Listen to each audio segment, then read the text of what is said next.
Olá, hoje vamos falar sobre as bases biológicas da empatia e os níveis de empatia. Será esse o tema da nossa aula de hoje.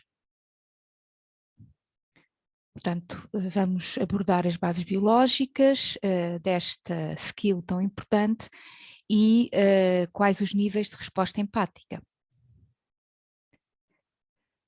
O termo empatia é oriundo da palavra alemã Empfindung, cujo significado literal consiste na expressão sentir em, e a sua utilização é atribuída pela primeira vez ao psicólogo alemão Robert Fischer, em 1863, não no contexto da psicologia ou da saúde, mas no contexto da teoria estética, para referir-se à projeção mental de si próprio em relação a um objeto exterior.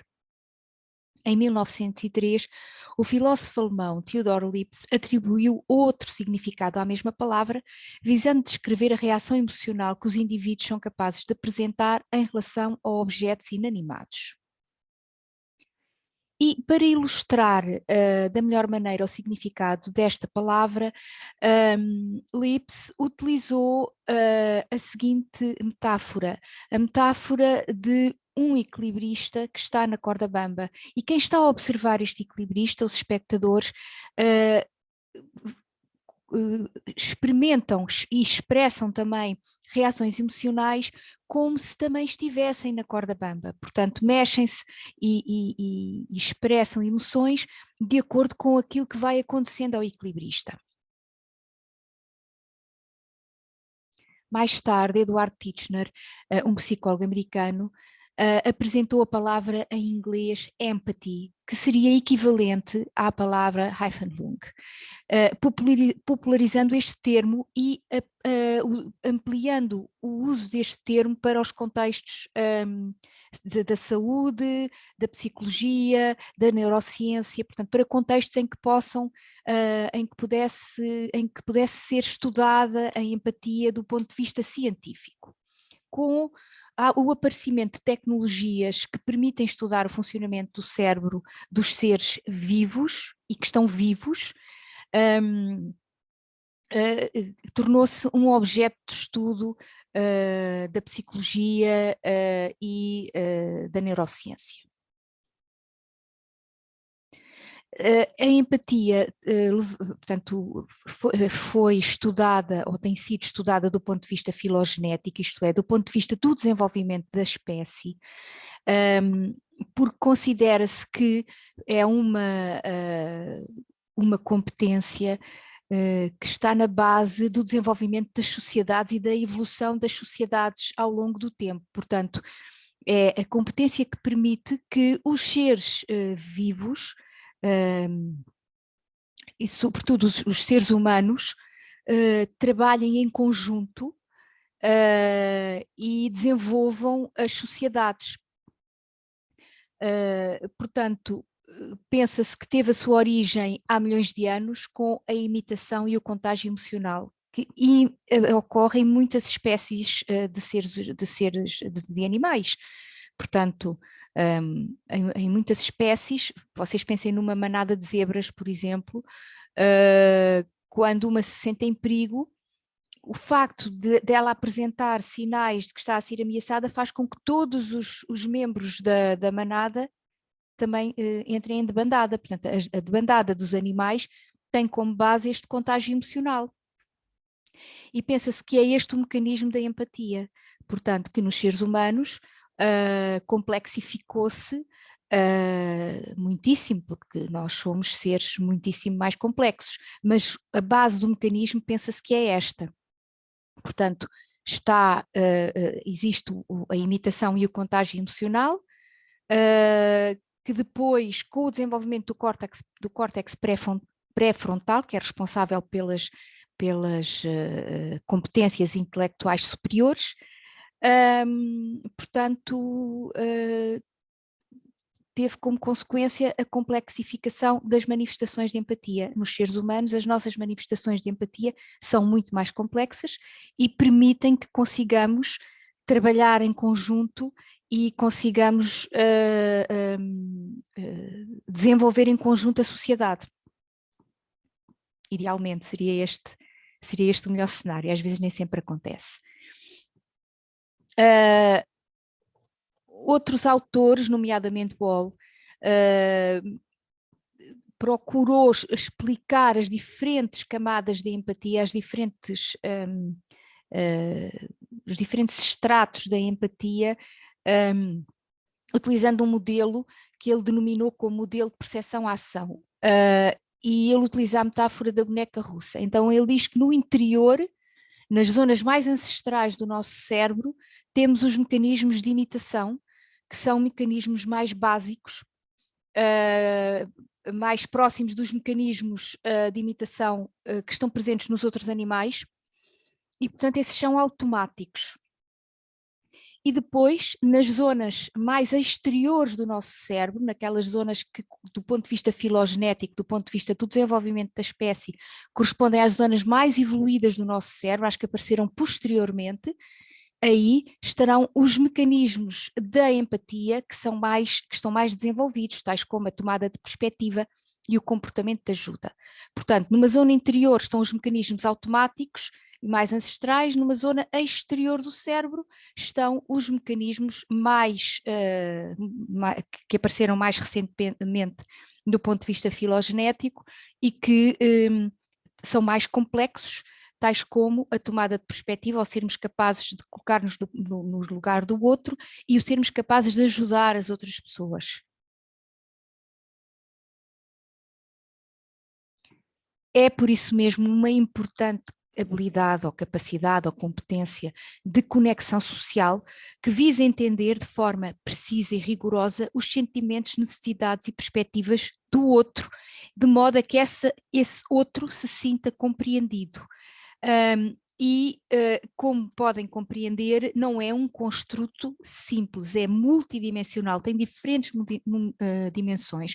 Não é só cognitivo, não é só emocional, não é só comportamental, tem todas estas dimensões, é por isso difícil de definir, difícil de estudar, e por isso mesmo às vezes os próprios profissionais não se entendem sobre qual é de facto a definição da empatia e como é que ela deve ser estudada.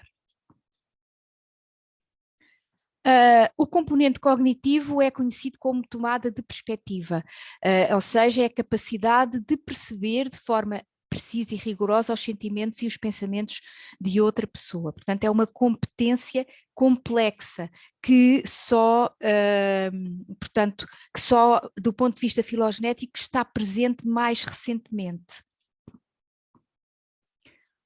O ponto de vista, o componente afetivo ou a componente afetiva são os sentimentos de compaixão e interesse genuíno pelo bem-estar do outro. E a componente comportamental da empatia consiste na expressão verbal e não verbal para que os outros que estão a ser ouvidos se sintam compreendidos e validados. Qualquer uma destas dimensões é importante para a definição de empatia. Embora as diferentes definições possam focar mais um ou outro componente, os autores, os diferentes autores de diferentes áreas consideram que todas estas dimensões são importantes para a compreensão e para o estudo da empatia. A empatia e a sua ativação pode ser compreendida através de um modelo que considera que a empatia pode ser ativada de duas formas diferentes. A componente da empatia mais ancestral é ativada automaticamente. Portanto, aquela componente da empatia, aquela expressão da empatia considerada automática, é a mais ancestral, é a mais antiga, é aquela que quase que partilhamos essa competência com os outros animais. Portanto, está localizada no cérebro nas zonas mais antigas, naquelas que permanecem desde os tempos ancestrais. Portanto, é um mecanismo automático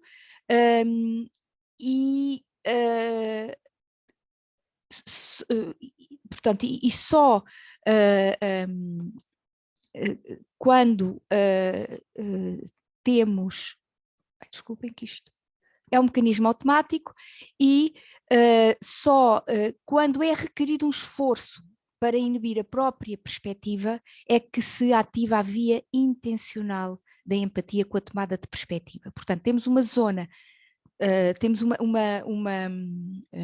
uma via de ativação automática em que há maior partilha emocional e depois temos uma via intencional que é quando decidimos inibir a nossa perspectiva e focar-nos na perspectiva do outro, que é uma zona, que é uma via mais moderna do ponto de vista da localização cerebral, portanto está nas zonas mais modernas mais próximas do nosso cérebro.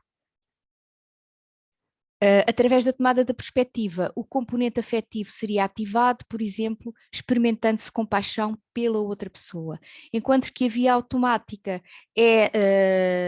portanto, ocorre sem esforço, a tomada de perspectiva é secundária ao esforço, portanto, há um esforço para nos colocarmos no lugar do outro, que é isso que é esta via intencional que o profissional de saúde deve ativar.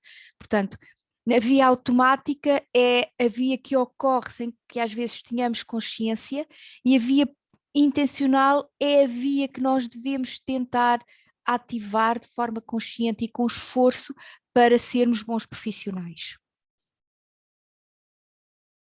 Estudos que utilizam a neuroimagem revelam que ao presenciar ou imaginar o sofrimento de outra pessoa são ativadas redes neurais no observador.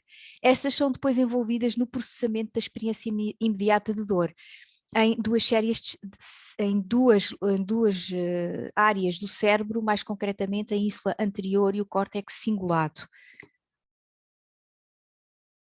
E é uma experiência de contágio emocional, sendo este uma experiência vicária de afeto que reproduz a emoção de outra pessoa a qual está a sentir dor física ou emocional. Dito de outra maneira, todos nós seres humanos, conseguimos experienciar, ou seja, os estudos de neuroimagem mostram que as zonas do sistema nervoso que são ativadas quando sentimos dor são as mesmas que são ativadas quando imaginamos essa dor ou quando observamos a dor nas outras pessoas. Está bem? Portanto, lembram-se quando Piaget dizia que a imaginação é extremamente importante e é uma forma de inteligência, pois de facto o que os estudos de neuroimagem mostram é que a nossa imaginação é de facto muito poderosa e ativa zonas e vias, portanto, neurais, que são exatamente as mesmas que são ativadas quando as situações estão de facto a ocorrer na realidade. O contágio emocional é também designado de espelhamento e corresponde a um mecanismo ancestral, aquele que eu falei há pouco, que é automático, e cujo surgimento ocorre em idade precoce. Portanto, não só é ancestral do ponto de vista filogenético, mas é também precoce do ponto de vista ontogenético, ou seja, no desenvolvimento do indivíduo ocorre muito precocemente, proporcionando sentimentos de compaixão e interesse em ajudar, levando a ações pró-sociais, que são fundamentais para o desenvolvimento da sociedade e também para a integração do indivíduo na sociedade. Portanto, é bom para o indivíduo e é bom para a sociedade, e por isso é que permaneceram estes mecanismos desde tempos tão antigos, precisamente porque têm uma função para a sobrevivência da espécie. Mas também, por outro lado, se o profissional de saúde se identificar excessivamente com o sofrimento do outro, pode ocorrer uma angústia pessoal, mal-estar pessoal, e não consegue ajudar quem sofre. Portanto, daí a necessidade de ativar também os mecanismos intencionais da empatia, ou seja, a perspectiva, a tomada de perspectiva de que eu falava há pouco. Uma enfermeira, um fisioterapeuta, qualquer profissional de saúde pode encontrar alguém em estado de grave aos gritos e sentir-se com tanta compaixão que não consegue ajudar aquela pessoa e tem que se afastar porque se sente extremamente incomodado ou incomodada com aquilo que está a experienciar. E, portanto, é importante nestas situações redirecionar a atenção para o outro, aumentando a tomada de perspectiva, vendo como é que o outro nos está a observar, tentando colocar-nos no lugar do outro para que não se ative a angústia pessoal, para que se consiga regular as emoções e se consiga compreender e ajudar os outros quando estão em sofrimento. Isto é muito importante para os fisioterapeutas. Como podem imaginar, vocês vão lidar com pessoas que estão em sofrimento e, portanto, têm que ir regulando as vossas emoções, aprendendo a regular as vossas emoções. Ainda na linha das várias experiências que mostram que as vias de ativação da empatia, portanto, são as mesmas, quer estejamos perante a situação ou quer estejamos a imaginar a situação ou se estivermos a observar essa mesma situação. Numa experiência de 2006, utilizando a ressonância magnética, foram apresentados a vários sujeitos fotos de pessoas que tinham mãos e pés, mãos ou pés em situações dolorosas e mãos ou pés em situações que não são não dolorosas. Todos receberam instruções para se imaginarem nessas situações e avaliarem o nível de dor percebido, a partir de diferentes perspectivas. Se estivessem a ver aquela imagem e a dor fosse própria, ou se estivessem vendo aquelas imagens e a dor fosse de outra pessoa. E em ambas as perspectivas, as mesmas vias de ativação foram ativadas, quer se fosse a dor própria ou a dor no outro. No entanto, a maior classificação de dor foi na autoperspectiva. Ou seja, embora as vias de ativação fossem as mesmas, quando a dor era perspectivada para si própria, era uma dor própria, a intensidade da dor era percepcionada como sendo maior. Ou seja, isto mostra que a empatia não envolve uma fusão entre o eu e o outro, o que nos permite distinguir o nosso próprio sofrimento pessoal das nossas respostas empáticas em relação a outras pessoas com dor. O que é muito importante para os profissionais de saúde conseguirem, de facto, compreender que é possível empatizar sem nos sentirmos soberbados, overwhelmed, pela dimensão do sofrimento do outro, e só assim é que se consegue ajudar. É claro que são necessários mais estudos para perceber melhor esta ativação automática e a ativação consciente da empatia, porque o que é desejável, sobretudo para os profissionais de saúde, é perspectivar a empatia do ponto de vista de como pode ser ensinada, treinos de empatia, e isto é difícil porque não é uma porque a empatia é multidimensional, portanto os treinos são possíveis, mas não são fáceis de elaborar e de pôr em prática, mas de facto é esse o objetivo um dos objetivos destes estudos, é perceber como é que se pode ajudar os profissionais de saúde a compreenderem melhor a empatia e a conseguirem ativar sempre que necessário esta competência, sem se sentirem completamente ultrapassados ou inundados eles próprios por sentimentos incapacitantes, por emoções incapacitantes que os impeçam de ajudar os outros. Em 1900, a partir de 1990, não sei se vocês já ouviram falar, não, muitos de vocês ainda não deviam ser nascidos, mas na década de 90, a década de 90 foi chamada a década do cérebro, em que se fizeram inúmeros estudos para estudar aprofundadamente o cérebro, o funcionamento cerebral. Vocês têm aqui alguns links se quiserem investigar a década do cérebro. E uma das maiores descobertas foi a descoberta dos neurónios espelho. Vocês têm também no vosso Moodle vários pequenos vídeos sobre os neurónios espelho, vídeos feitos sobretudo por Giacomo Rizzolatti, que foi o investigador principal destes importantes estudos, e ele ainda hoje é vivo e ainda hoje continua a fazer palestras.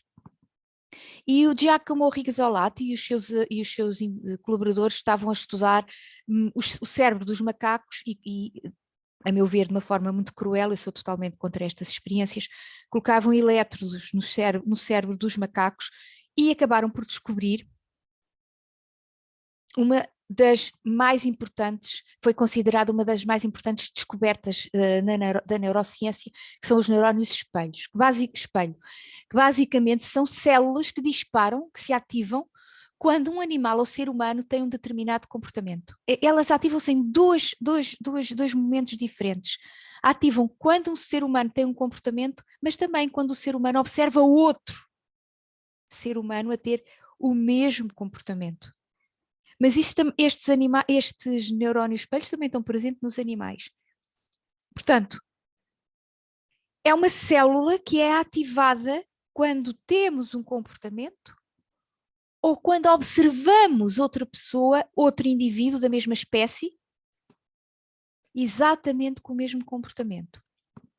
E por isso chamam-se neurónios espelhos. Estão a espelhar um dado comportamento. E pensa-se que são estes neurónios que estão na base da empatia. Portanto, permitem os tais comportamentos automáticos de imitação, não é? Os tais comportamentos ancestrais de imitação generalizada. Pensa-se que são estes neurónios espelho que estão na base destas competências. E também pensa-se que estão na base da evolução da linguagem. Vocês lembram-se na disciplina, na unidade curricular de Psicologia do Desenvolvimento, de termos falado que a linguagem tem como base a modelagem. A aprendizagem da linguagem é feita muito por modelagem. Portanto, pela observação dos adultos que rodeiam a criança, no contexto social da criança. E pensa-se que as células que são responsáveis pela aprendizagem da linguagem são os neurónios espelho. Vocês depois têm aqui vários links que eu aconselho a que explorem. Então, o que estas experiências mostraram? Que uma zona do córtex pré-motor era ativada quando o macaco pegava num objeto e que a mesma área era ativada se o macaco estivesse a ver outro macaco ou um ser humano a pegar o mesmo objeto. Outras experiências subsequentes mostraram precisamente o mesmo, mas com outro tipo de tarefa. Por exemplo, quando um participante observava outro a cheirar um líquido com um odor desagradável, a mesma estrutura cerebral era ativada,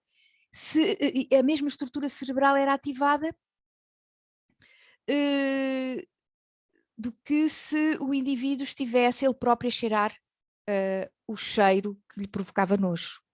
Portanto, e é um mecanismo semelhante àquele que ocorre quando nós estamos a ver alguém bocejar e de imediato bocejamos também. É exatamente o mesmo mecanismo. Portanto, é como se estivéssemos a avisar as pessoas, os nossos companheiros de espécie, de que há ali algum perigo, alguma coisa. O nojo está muito associado ao perigo, a envenenamentos que podiam ocorrer em épocas ancestrais, quando éramos caçadores-recoletores, quando a nossa espécie era caçadora-recoletora, e portanto iam os primatas, os seres humanos, iam buscar aquelas bagas, etc. E se alguma não fosse boa, podia fazer uma expressão que avisava os seus companheiros que ali, naquele arbusto, não se devia buscar bagas. E isto faz com que, portanto, este trabalho em equipa faz com que todos os membros da espécie se beneficiem. Não é? Portanto, é esta a lógica destes mecanismos ancestrais e que ainda hoje têm sentido. Se pensarem um bocadinho de outra maneira, se pensarem um bocadinho nos mecanismos de propagação das notícias que ocorrem hoje em dia, nomeadamente através do Facebook e de outras plataformas, existem inúmeras e eu não as conheço muito poucas, mas esses mecanismos tecnológicos, é como se fosse uma rede neural exterior ao nosso cérebro, é como se partilhássemos todos um cérebro coletivo, se bem que esta maneira de trabalhar já é como se, é como se trabalhássemos, sei lá, como as formigas ou as abelhas, é como se partilhássemos o mesmo cérebro, não é? E as redes sociais e os mídia é como se tivéssemos um cérebro tecnológico exterior ao nosso e que no fundo também o objetivo último seria ajudar à sobrevivência da espécie, que todos possamos partilhar dos benefícios da informação. Depois tem os efeitos perversos, que é quando há fake news e quando as informações são perfeitamente idiotas, que é tão comum, mas aí já tem que entrar em funcionamento a nossa capacidade crítica individual, que é o que nos distingue também dos outros animais. Pronto.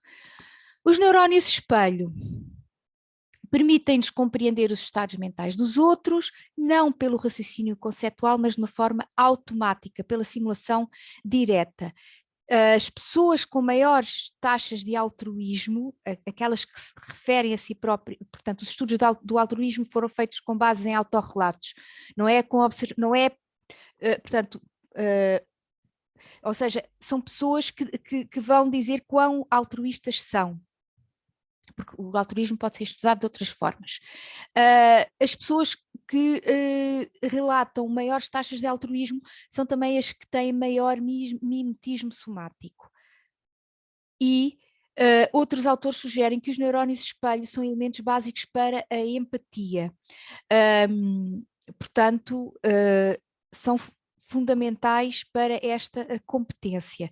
Quem tem dificuldade, as pessoas que têm dificuldade em experimentar empatia, são também aquelas que são mais egocêntricas e têm mais comportamentos desadaptativos ou inadequados, como isolamento social ou até mesmo atos de crueldade. A capacidade empática apresenta inúmeros efeitos positivos, por isso é que permanece como uma competência cada vez mais complexa, porque ajuda à sobrevivência da espécie. E os seus efeitos positivos são, entre muitos outros, a redução do conflito social, a formação e manutenção de vínculos seguros, as pessoas empáticas tendem a despertar mais afeto e simpatia, são mais populares e contribuem para a redução de problemas emocionais e psicossomáticos nos seus amigos e familiares. Os profissionais de saúde têm também muitas vantagens. E as vantagens da empatia em saúde, já falámos em algumas, por exemplo,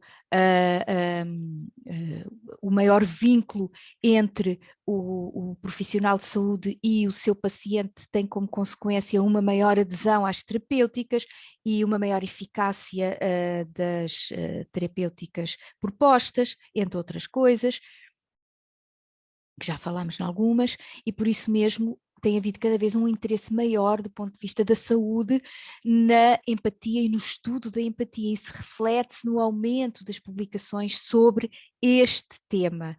É considerado um elemento central nas relações entre profissionais de saúde e nos seus pacientes, envolve a valorização da equidade em saúde e, como eu já disse, possibilita a maior satisfação dos pacientes, diminuindo também os riscos clínicos e o burnout dos profissionais de saúde. Apesar de todas estas características positivas, é unânime que o comportamento empático é um desafio para o cotidiano da maioria das instituições de saúde, porque o comportamento empático é incompatível com o stress. Se os profissionais de saúde estiverem muito sobrecarregados e estressados, vão muito dificilmente vão conseguir ser empáticos. Portanto, aqui entra em jogo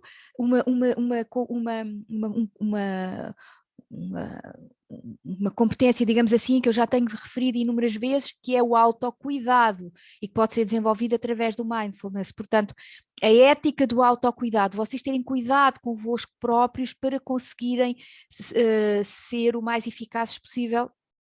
E, de facto, o comportamento empático é incompatível com o stress e por isso é tão difícil às vezes de implementar nas instituições de saúde. Também o facto de ser de empatia ser um construto multidimensional e ser difícil de estudar,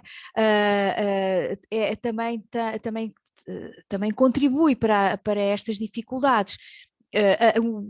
Um dos conceitos mais utilizados de empatia é de Carl Rogers. Uma grande quantidade de profissionais de saúde estuda e baseia-se no conceito de empatia rogeriano, e o objetivo, de facto, do estudo da empatia na área da saúde um dos objetivos é o ensino e o treino dos profissionais de saúde nesta competência. Os estudos têm mostrado que os profissionais de saúde femininos são aqueles que são vistos como mais empáticos. Portanto, as médicas, os estudos feitos sobretudo com médicos, as mulheres dão respostas empáticas mais frequentemente do que os homens, e as enfermeiras mulheres também têm apresentado maior capacidade de tomada de perspectiva do que os homens, do que os enfermeiros homens. Portanto, pacientes mais velhos ou com piores condições de saúde tendem a dar mais importância à empatia em comparação com os pacientes mais jovens ou com melhores condições de saúde, o que está, portanto, perfeitamente em consonância com o que já falámos nas especificidades da comunicação com os pacientes idosos. Também as crianças com condições crónicas respondem de modo mais empático do que as crianças saudáveis. Os níveis de empatia foram, portanto, propostos por Billund e Makul, e mostram-nos que a resposta empática pode ser expressa de diferentes formas e com diferentes graus. O primeiro é o nível 0, em que o paciente é desconsiderado, é de facto a negação da perspectiva do paciente, e é óbvio que deve ser evitada. O nível 1 é um reconhecimento superficial da perspectiva do paciente, enquanto, por exemplo, estão a dar uma atenção superficial ao que ele diz, vão escrevendo no computador. No nível 2 há um reconhecimento implícito de que, sim, o paciente tem alguma coisa para dizer, mas as perguntas são sobre factos em vez de serem sobre sentimentos. No nível 3, há um reconhecimento da perspectiva do paciente e pede-se ao paciente para elaborar o assunto que mencionou. Por exemplo, quer falar mais acerca do que o preocupa, portanto já é um nível mais adequado e mais próprio do profissional de saúde. Há uma pergunta aberta que incentiva o paciente a desenvolver a sua perspectiva. No nível 4, já se fazem inferências acerca das dificuldades do paciente com base no que foi dito, e o profissional de saúde mostra insight acerca da vivência do paciente. Há uma reflexão dos sentimentos, é uma resposta empática mais complexa. Por exemplo, parece-me uma pessoa muito ocupada, compreendo que deva ser difícil de fazer exercício regularmente. No nível 5, há a afirmação de um sentimento ou experiência em comum com o paciente. É um nível de resposta empática mais profunda, nem sempre é o mais adequado na área da saúde. Vocês fiquem-se mais pelo nível 3 e o nível 4, embora em certas situações o nível 5 pode ser útil, mas eu penso que vocês, enquanto profissionais de saúde, devem mais frequentemente irão dar respostas de nível 3 ou de nível 4, que é quando expressam uma experiência comum com o paciente. Por exemplo, eu sinto da mesma forma.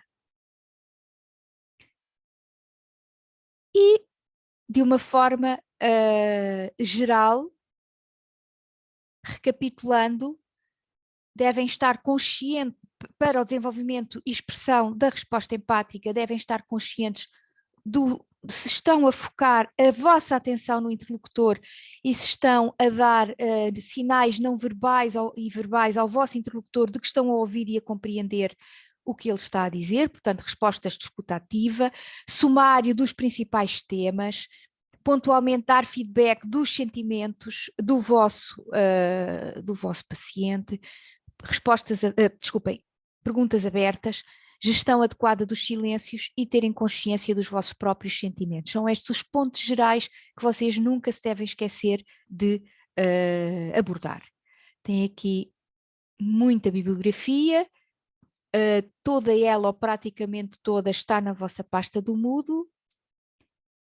E pronto, ficamos até aqui e até à próxima aula.